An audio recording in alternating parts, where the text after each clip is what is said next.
Did you know pressure ulcers affect 4 million people across Europe and cost an estimated £60 million a year to treat, yet so many of them are preventable? My name's Tristan Hulbert, I'm Managing Director at Vivid Care, and today I'm going to talk you through what they are, who's most at risk, and what you can do to prevent them.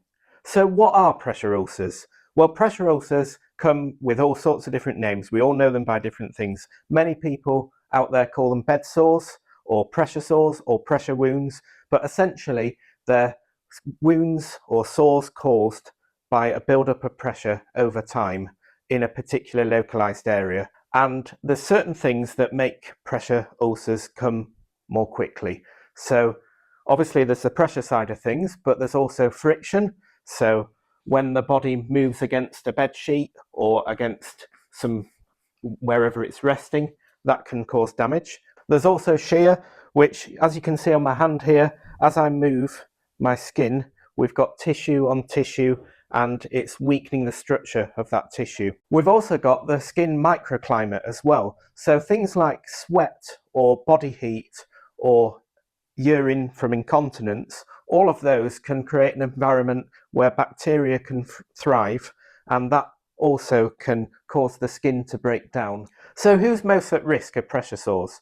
Well, a key point is, does that user have reduced mobility? So anyone with joint or muscle weakness who struggles to move independently, as they're sat or lying for long periods of time and they're not shifting their position about, obviously they get a buildup of pressure on particular points of the body. People with spinal cord injuries, for instance, may not be able to move as much, but also they might not be able to feel when there's a buildup of pressure in a particular area and do something about it. So they are quite at risk. Those with diabetes, obviously nerve damage reduces sensation, and poor circulation caused by that can also weaken the tissue. Then we've got a lot of elderly clients who might have sensitive or fragile skin, and anyone who's immobilized for prolonged periods, so lying in bed for a long time or in a chair for a long time without shifting their position around, is at some level of risk. So a key point here is keep adjusting position, keep changing where those pressure points are. Often when we talk about pressure care in seating, people talk immediately about the seat cushion. But one of the key points to think about is actually the seat sizing. So seat sizing has a massive impact on comfort, pressure relief and posture. So when I talk about seat sizing, we're talking about the seat depth, the seat width, the seat height, the arm height and the back height. And if we can get each one of those measurements correct, we know that we're spreading the pressure as much as we can and we're not building up pressure in different areas.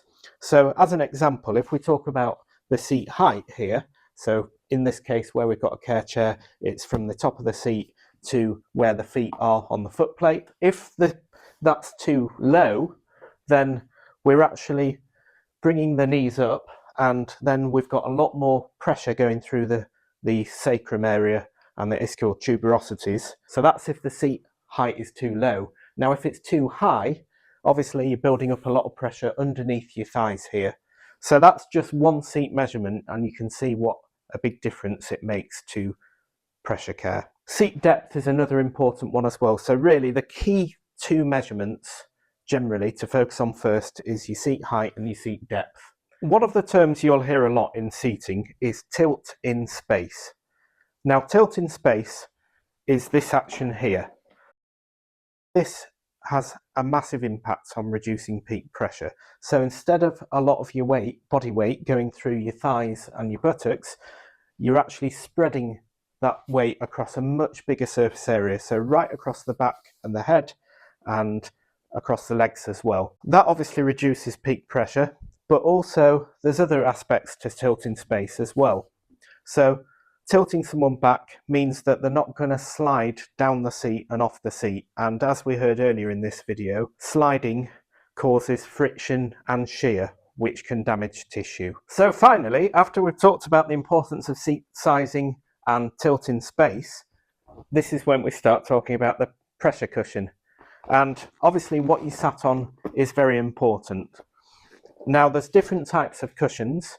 The one I've got here is the one that comes standard on our Lento chair range, and this is called the Levitex Cradle Cushion. Now, Levitex is a type of foam, bit like memory foam, but it's got much better properties. It rebounds immediately, so as soon as there's a shift in pressure or a shift in where someone sat, this foam will adjust to that. So it means that at all times you've got maximum immersion to reduce peak pressure. We also do other forms of pressure relieving cushions too. So we do one with a cool gel type cushion, so it's got a foam base for stability and to stop the pelvis bottoming out and give that kind of pushback to the pelvis to give stability. But then on top you've got individual nodules of like a solid gel, and this gel has been formed so that it's the same kind of consistency and makeup as human tissue, so it does react well, it spreads the pressure, and it also gives a cooling effect as well. So we talked about the importance of reducing body heat and creating the right microclimate against the skin.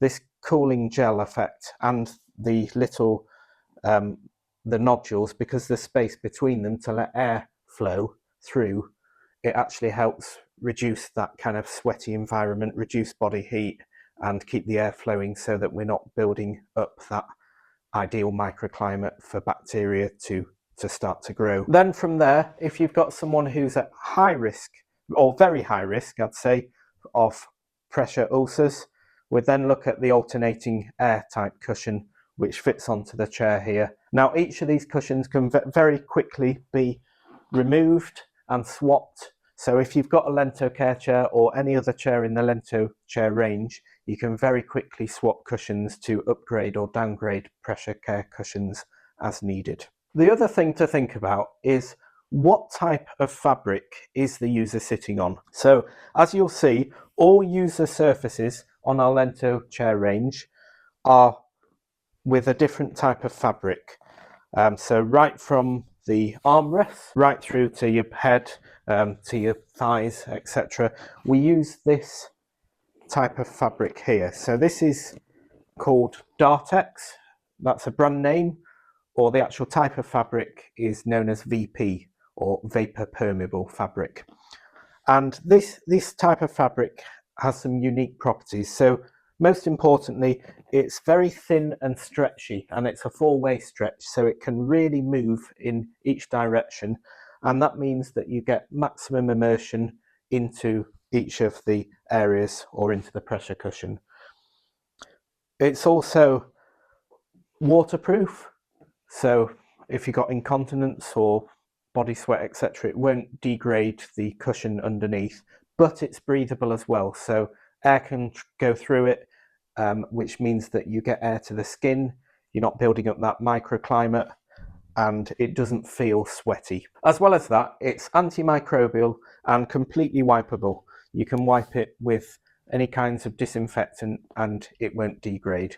We've talked about loads of different strategies and ideas we can use in this video to reduce pressure risk, but one really useful mnemonic that we can use to sum all this up is SKIN. So 2 S's, KIN, and that stands for surface. We need to ensure the patient's on the right surface. Skin, so we need to inspect that skin regularly to make sure there's no early signs of pressure damage. K is for keep moving. So we've talked about the importance of repositioning. So whether that's changing position in the bed or rolling someone in the bed or getting someone out into the chair and then adjusting their tilt in space as time goes on throughout the day or adjusting their position. That's really key. The I is for incontinence, so that's about keeping the skin clean and dry. And the last one, N, is actually for nutrition and hydration. So that's one thing we've not really touched on in this video, but the right diet and keeping someone hydrated with the right amount of fluid, etc., can really help support that skin integrity. So very key point. In hospitals or in any other type of care setting, if someone's had an operation or a stroke or any other kind of event that's meant that they're in bed more or not able to move as much, a really key point here is early mobilisation. So getting patients moving as early as possible to build that muscle back up, prevent muscle weakness and improve balance and reduce the risk of pressure ulcers. Because as we've said, the more movement, the more repositioning, the more mobile a patient is, the less likely they are to get pressure sores. A key term that's used a lot in NHS hospitals at the moment is deconditioning. So deconditioning is what happens when someone's not getting out of bed, when they're stuck in the same position and their muscle wastes away. And that causes all kinds of issues, including they might be in hospital longer, they might be discharged along a different path than what they would have been, they might require extra support, extra care, and those people are more at risk of pressure sores. So there's a big emphasis about ending PJ paralysis. There's a whole campaign about that. Early mobilisation, getting people out of bed into a chair, and there's all sorts of other strategies. You can find out more on our website about this. So to sum up, pressure ulcers are mainly preventable with the right knowledge, equipment and an assessment. So if you're concerned about someone's seating or sleeping setup or just want some reassurance, Vivid Care do offer a free no obligation assessment service, either over the phone or on video or face-to-face in our showrooms here at Wetherby, West Yorkshire, or out in your own home or hospital or care environment. And it's completely free, no obligation, no pressure or anything, and you'll get a specialist advisor to give you expert advice. Please see the link in our bio for more information.